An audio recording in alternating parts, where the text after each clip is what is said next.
Isang malaking awesome. And maraming nangyayari dito sa cryptocurrency na naman, mainly for Bitcoin. And also, I want to talk about itong ating 3-day time frame, and also yung ating 1-day time frame, and yung larger time frames natin, which is yung pinag-usapan natin kahapon, Bitcoin dominance, and also yung ating major news. And may upcoming events tayo, which is today dito sa US. Then also this one I want to talk about. And yung news about sa OPEC, we'll be talking about that one, and which is this one, no? So guys, ako nga pala si Osborne. I've been here since 2017. I've been trying to share you guys my wins and losses dito sa cryptocurrency since 2021. So magsisimula tayo dun sa gusto kong pag-usapan, which is yung 1-day time frame muna. So, kahapon, di ba sinabi ko sa inyo, there is a high probability that we are in a bearish bias because everyone is looking at the moving average as well. Pero hindi ibig sabihin that we did a change of trend already, or there is a trend shift. There is bearish bias, especially if we're talking about 1 hour, 15 minutes, or 5 minutes. Dito nakatingin yung mostly ng tao. So, why do I think yun yung nagiging situation right now? It's because yung sa sinabi ni Tom Lee na statistics data na na pumasok, which is yung number ng mga taong nag-spot buying versus sa mga taong pumapasok sa derivatives. So most of the money are going into derivatives instead of going to the spot buying. So dito, tumataas yung speculation ko na yung mga tao, are trying to fish out biases in the market. So ang nangyayari is this is becoming a opportunity for the whales to capitulate them, whether bull or bear. So this proves that we are at the hands or in the mercy of mga taong may mga malalaking pera sa loob ng cryptocurrency who can drastically manipulate the market, especially pag may mga ganitong news, which is pag-uusapan natin later. Then also, kahapon diba sinabi ko sa inyo na we need to go down, play around, or probably somewhere around 72K, which is most drastic na sa akin yun. Because nandun yung moving average na to, which is yung 50 moving average. Just ignore the lines sa mga nandito. So, although meron na tayong bearish divergence, pinag-usapan na rin natin yan kahapon. Then also, I'm thinking about like what if we can go to 96 or 92K at most. Okay, but I want you guys to like aggressively take profit because in the 1 week time frame, makikita natin that there is a 50 moving average there, and comparing dun sa tatlong yon, midterm is always more confluential sa mga traders or mga investors kasi dito nagmi-meet yung traders and yung investors or yung mga long-term holders. So right now sa sa Bitcoin dominance natin, we are seeing a spike pa din, and we are looking at the 1 week time frame. So there is a steam, of course. Kita naman natin siya dito sa liquidity reading natin. Although this has no liquidity, this is just a reading combination of math why Bitcoin is becoming dominant and something like that. Ayan yung case and point ko dito. But we are seeing the moving average here. This could actually get rejected. But as what we can see kasi meron tayong mga weeks like this one, no? So what are the probability that we can break through, which is going to be bearish for altcoins unless Bitcoin goes up, then Bitcoin dominance goes up, then it will be neutral for, or like minor bearishness para sa mga altcoins, pero ultra bearishness naman para sa mga memes or mga lower or low cap assets. So yan yung mga isa sa mga kailangan nyo bantayan, or you have to really be careful. I'll be sharing you guys my my conviction kung ano yung tingin ko sa nangyayari news na to, which is yung sa UAE or United Arab Emirates has announced that it is leaving OPEC, the cartel, representing major state-owned oil producers on May 1. So, TLDR, para sa mga ayaw magbasa ng mga ganitong data or information or mga news, since nakalabas na siya, so I will give you my own comment later or opinion. Pero TLDR for this one is yung UAE is going to be independent already. Not fully independent, pero how we see it is yung OPEC kasi yung nagre-restrain sa UAE to produce their how much oil they produce in order to sell Okay? Siyempre, di naman napipigilan yung production ng oil nila. So, they can use it for themselves. But since there's so much oil there, pag marami yung supply, di ba? It cannot create any demand. So, kumbaga, parang weighing scale lang yan. So, ngayon, ang nangyayari si UAE, since for 60 years, nandun siya sa OPEC, ang nangyari, para ma-trade out nila tong mga oil na to at magkaroon ng value, okay, they were since konti pa lang yung ano nila kumbaga yung influence nila. So what they did is they went into or signed with OPEC. Okay, so which is the cartel representing major state-owned oil producers. And in my own understanding, sa nakikita ko is ngayon at wala na sila sa May 1, okay, they will be able to send out their oil without any restraints or dependencies or pagsunod sa mga regulations or batas ng OPEC.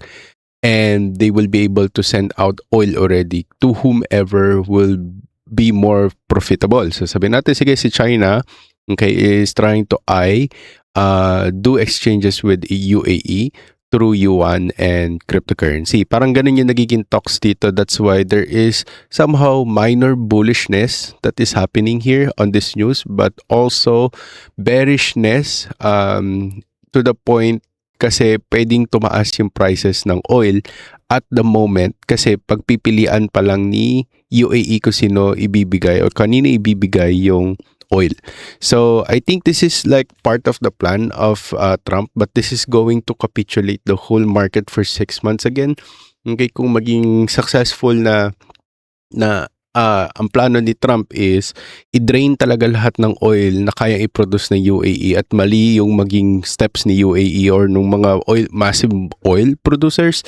So katulad ni Iran na may mga malalaking barrel, 'di ba, na secure na rin kasi ni Donald Trump yung Venezuela, and I'm very sure na maraming oil reserves ng US, pero the point there is, or the case in point there is, ang gusto ni Trump is maging center of oil trade ang Canada or North America. So while North America is producing a lot of oil, sa kanila kukuha yung mga major allies ng US and giving them huge discounts while giving sanction naman sa mga malalaking countries na talagang kailangan. So sabi natin Germany, hindi ko naman sinasabi na dapat bigyan sila ng sanction, pero just a point, since this was the case back in 2024 ng August, Germany, sabihin natin, they will be dying out in the winter and they really have a huge demand in oil since ayaw sila bigyan kunyari ni Iran. Kasi nag-deny sila ng alliance. So sabihin natin kunyari ganun. So Germany, sabihin natin they turned to neutral and they're willing to just buy. Okay, so bibili sila. The question is, Iran, would they be selling oil to Germany?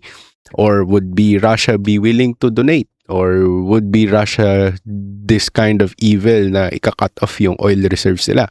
'Di ba? Parang or yung oil shipping lines nila, kunyari lang, sabihin natin.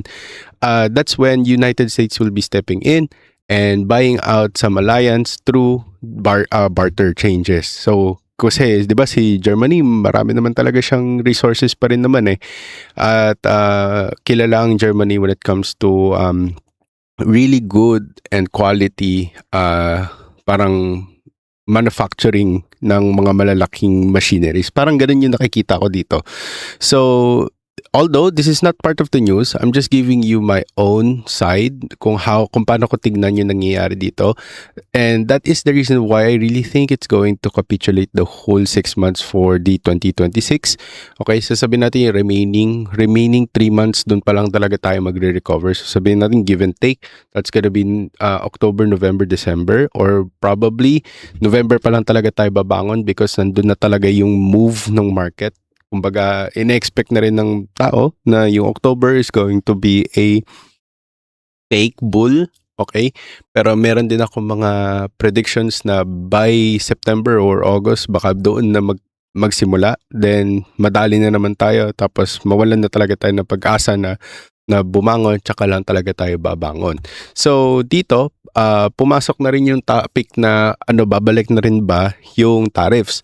'Di ba pinag-usapan natin 'to, biglang ito na yung news, yan na, nagkakaroon na ng usapan na babalik na rin ba yung tariffs para sa all-out war.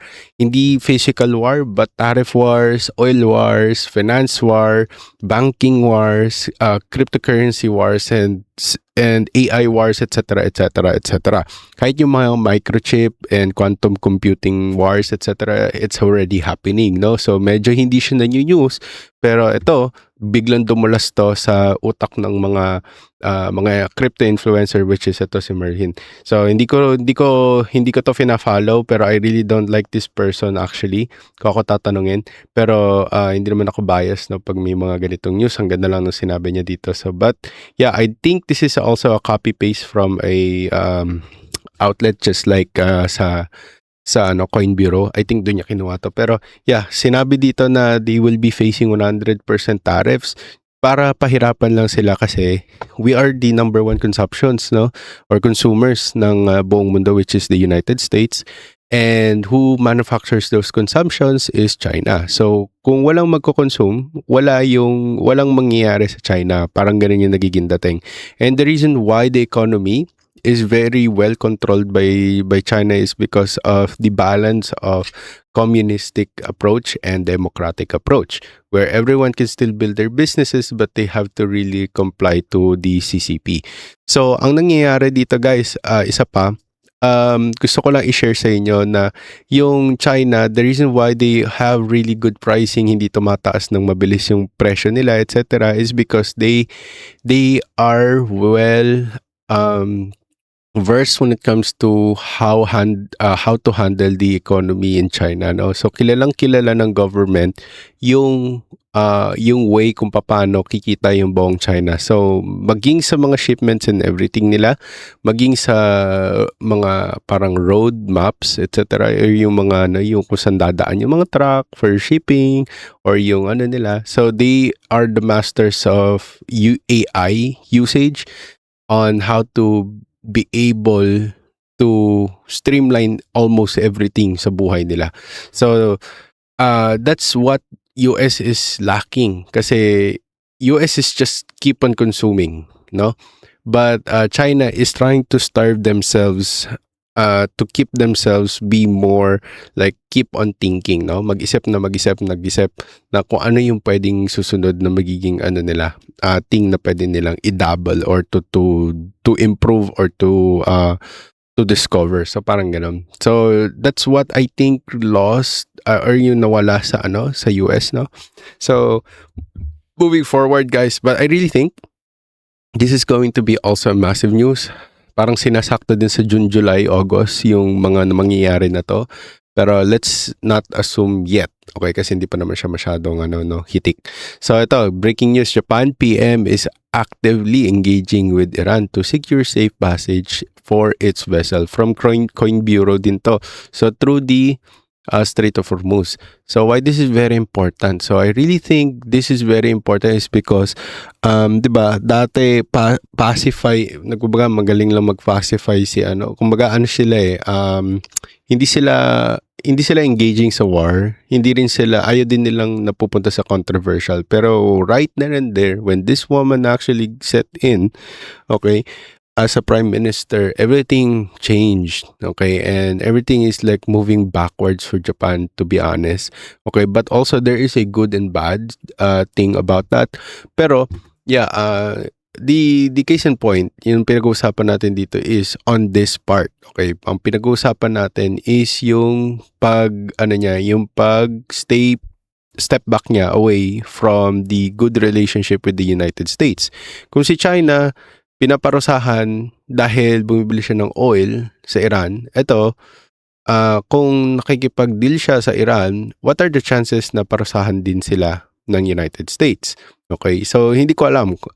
For me, what I'm seeing here is si Japan is trying its best to serve its own country rather than kumbaga sobrang sip-sip siya sa United States, which is really good. And also I wanna move forward dito sa last topic natin. This is going to happen today. Okay, today's schedule is insane for the market. So US oil inventories, okay, the 2 o'clock Fed interest rates.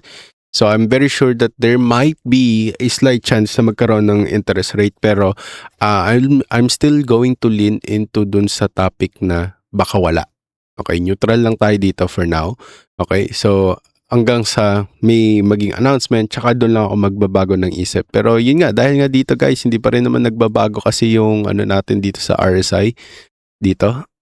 Hindi pa rin nagbabago. Ayaw niya lumagpas sa 55. Kung titignan nyo, nandito pa rin tayo sa status ng 54.50. Okay, so I'm very sure once this goes up, tulad ng sinabi ko sa inyo, magbabago ako ng case and point. Although meron na tayong early point na okay, baka nga umangat tayo, okay, pero I don't want to do a massive buying etc. just yet kasi ang nakikita ko is right now we have uncertainties, but there is a probability, tulad ng sinabi ko sa inyo, na mag-dump muna tayo sa 72 para mag-retrace dito. Tingnan natin kung malakas tong moving averages na to dito sa ano na to, sa RSI na to, which is sa RSI dito stochastic. Ito ang stochastic natin. Pag to nag-retrace dito sa 50 tapos ang RSI niya dito ay bumagsak, okay, or kahit dito lang sa 50 nag-bounce, malaki yung chances talaga natin na mag-hold yung 72 at pasukin natin yung level ng 96.